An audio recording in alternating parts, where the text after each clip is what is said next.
Eagles' schedule was released. How are we going to break it all down? Well, Sal Powell will do it as he joins me down the Boardwalk Honda hotline for another edition of Sal Powell Fridays here. All right, we had the schedule released last night, and I'm very interested to get your take on how this slate kind of sets up for the Birds. Well, they have the 8th easiest schedule in the NFL, and when you look at it, Michael, you really don't see that many difficult road games for this football team. I only really see 2, maybe 3 difficult road games. San Francisco 49ers in the first half of the season, followed by the Steelers, maybe, depending on where Roethlisberger's going to be, and then at the Packers in December. But number 11 usually plays well in Green Bay. So this, to me, is a schedule that's very friendly to the Birds. Let's go through it week by week. You name the game, and I'll give you a W or an L. Are you ready? This is an annual tradition on the Mike Gill Show. I am ready. Sal Powell Friday. I got it all teed up here, ready to go. I'm very intrigued because I broke these down into quarters, so I want to kind of hear. All right, they're at Washington to open it up. That's a win. All right, win. Rams traveling across the country. Rams could never beat them in L.A. What makes you think they're going to beat them at the Link? That's a win. Home opener win. Cincinnati, the number 1 overall pick, Joe Burrow, we get to see. Jim Schwartz eats rookie quarterbacks alive. Win. I like that one. All right, this one's tough. You got to travel across the country. Sunday night football. San Francisco 49ers, the defending NFC champions. That is a loss. So I got them 3-1 at the quarter poll. Same with me. We almost have the same exact. 3-1 is what I went with as well. All right. The next quarter, interesting here. 2 AFC North foes at Pittsburgh. You got to follow up that 49er game with Ben Roethlisberger and the Steelers. Very important game because you got to come across the country after playing on Sunday night and play a 1 o'clock game in Pittsburgh. That's a very difficult game, and that is really going to tell me a lot about this team, and I'm going to put it as a win. All right. Baltimore with the defending MVP of the league coming in following that Pittsburgh game, which should be physical. Then you got to come home and play the Ravens. Yeah, and I have that one as a loss, but I could easily flip those two and say Steelers is a loss and Ravens is a win. To me, those are 2 games that could go either way, but I'm going to chalk that up to the loss. And then I have them beating the Giants for a win and the Cowboys for a win before the bye. Now, let me get into the Giant thing real fast because you got Baltimore and then Dallas on a primetime Dallas. You got the Giants snuck in the middle on a Thursday night short week. Is that a trap-like scary situation there for you? No, because the Giants stink on ice. All right, well, that's 2-2 is what I got in that quarter. You had win, loss. So you had 3-1. 6-2 is where we are when you run into that bye week, Sal. You like the bye right smack in the middle of the season. It's perfect. It is. And now, if you guys catch my Sal Powell ESPN Instagram post about that, I said, boy, the schedule makers really helped the Eagles by putting that bye on Sunday, November 8th. And it's perfect, Michael, because it's my wife's birthday, and then I can have off for my wife's birthday. We played that Sal Powell ESPN audio to kick off our show today to get your take on the schedule and then kind of riffed on it. And I was very interested to kind of hear your take on the second half of the schedule here, which opens at the Giants right out of that bye week. Yeah, they'll beat the Giants. They're going to sweep the Giants. And then they're going to go to Cleveland, which I think is the next pivotal game on the schedule. So it's interesting. The 2 AFC North road games at Pittsburgh, October 11th, and then at Cleveland, November 22nd. Those are the 2 pivotal games. And I have them winning both of those games, Michael. Yeah, Cleveland's interesting. They had a lot of hype last year. Don't know what to think about them as much this year. You got the new coach, but a lot of the new coach is that's the key. The new coach, exactly. Stefanski, exactly. A lot of the same cast of characters out there. All right. We've been laughing on the show about Seattle, death, taxes, and losing to Seattle. I can't remember the last time the Eagles have beaten the Seahawks, but you got to host Russell Wilson for the third time here, and that's going to be a Monday nighter. Yeah, and you know what? There's certain teams that have another team's number. For the longest time, the Packers couldn't beat Dallas. For the longest time, San Francisco. For the longest time, San Francisco has just owned Green Bay. So I just think the Seahawks, Pete Carroll just knows how to beat this football team, and I have it as a loss.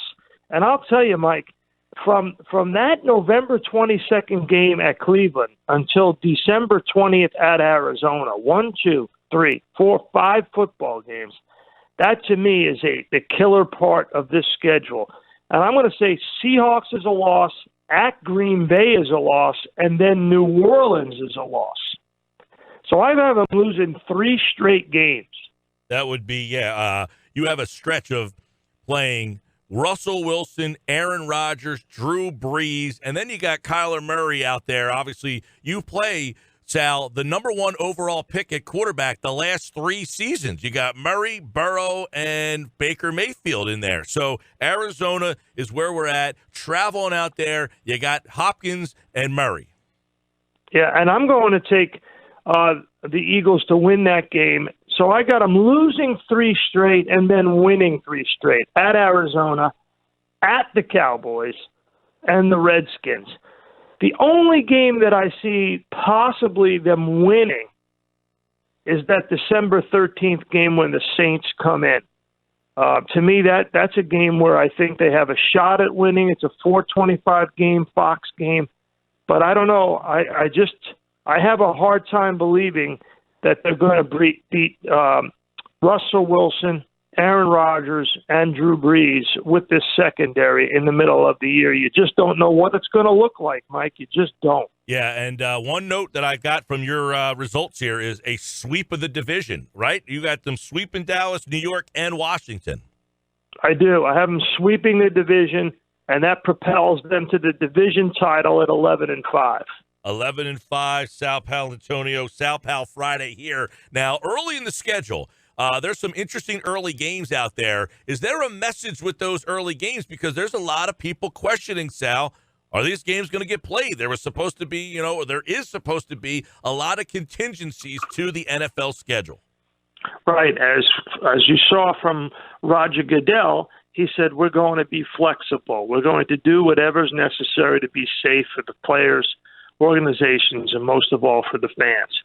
And for me, being on this show, I do not believe the NFL will collapse the schedule. I think they will play a full 16 games. And people are, there's speculation on Pro Football Talk right now that the schedule is set up so that you could lose some games. I don't think that that's true. I think that whatever they will do, they will delay the schedule but play all 16.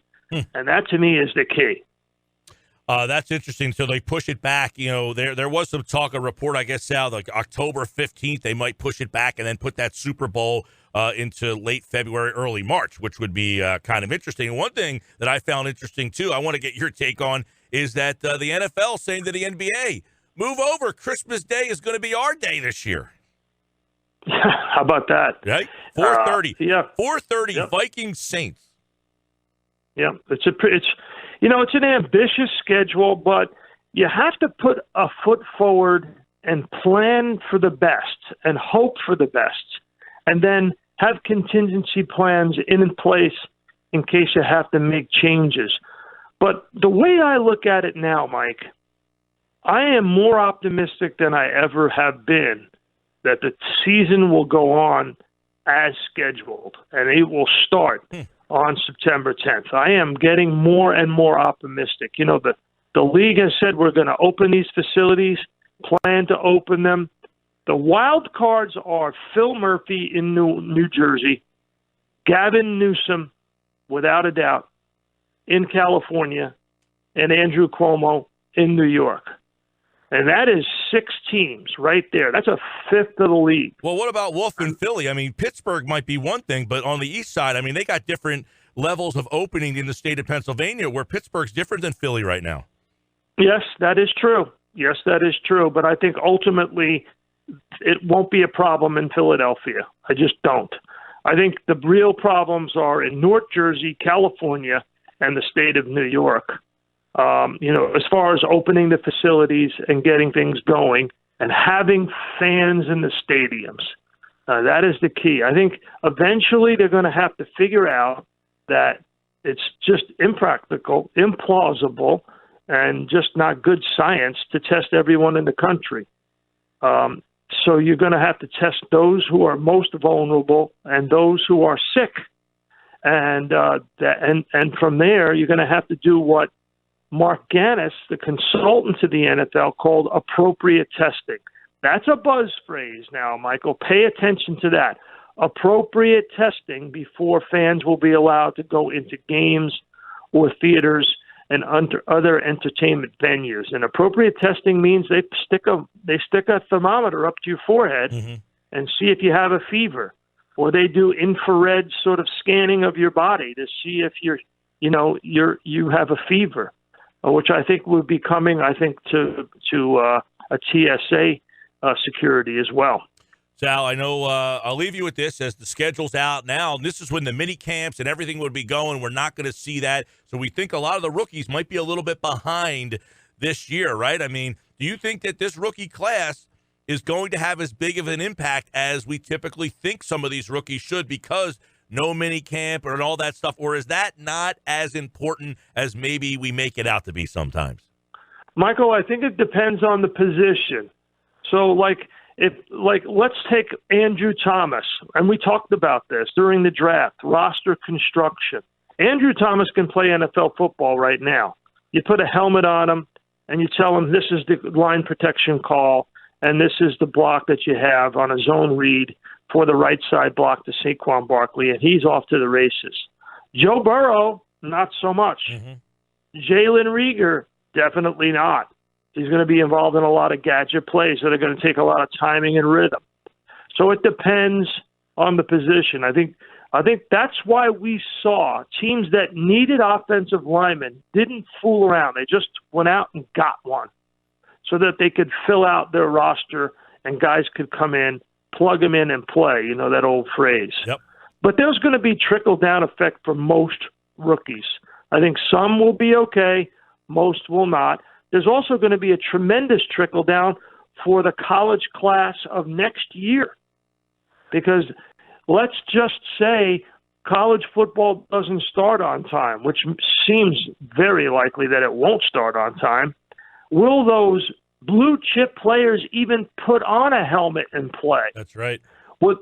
They would rather sit out and not get injured.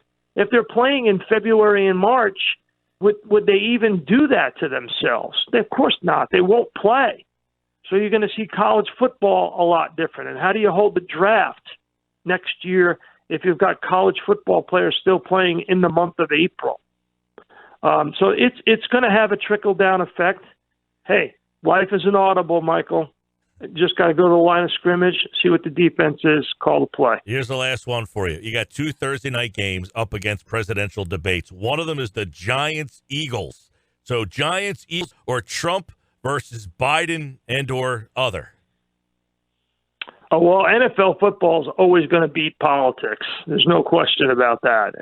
You can tape the debate and watch it. You're going to watch the game because guess what? People are going to have money on the game, Michael. They're betting on football. They're not betting on the debate. True. It's just, you got the other one, by the way, is Chiefs-Bills. I don't know. Bills are going to be pretty good this year. So Chiefs-Bills, Giants-Eagles, they'll be up against presidential debates October 15th. You see, the thing is that people can't bet now. And the action on the NFL is going to be so big. And you can tape the debate. Yeah. Oh, by the way. And that's why we have 2 TVs. Your spouse can watch the debate, and you can watch the game. By the way, ESPN Monday Night Football got a pretty good slate of games this year as well for the primetime schedule.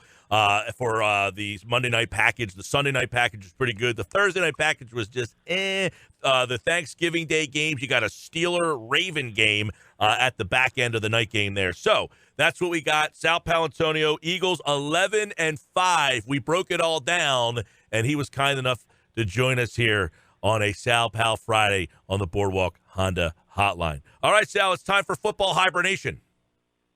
Yeah, but we missed the biggest headline of all. Phil Murphy said he would be surprised if the beaches were not open by Memorial Day. Oh, he listens to this show all the time, and he actually said, I've heard Sal's calls, and they're going to open. He didn't want to be one and done up there in Drumthwacket. Smart man politically. All right, man. Have a good one. See ya. Sal Paolantonio here on the Sports Bash. He has 11-5.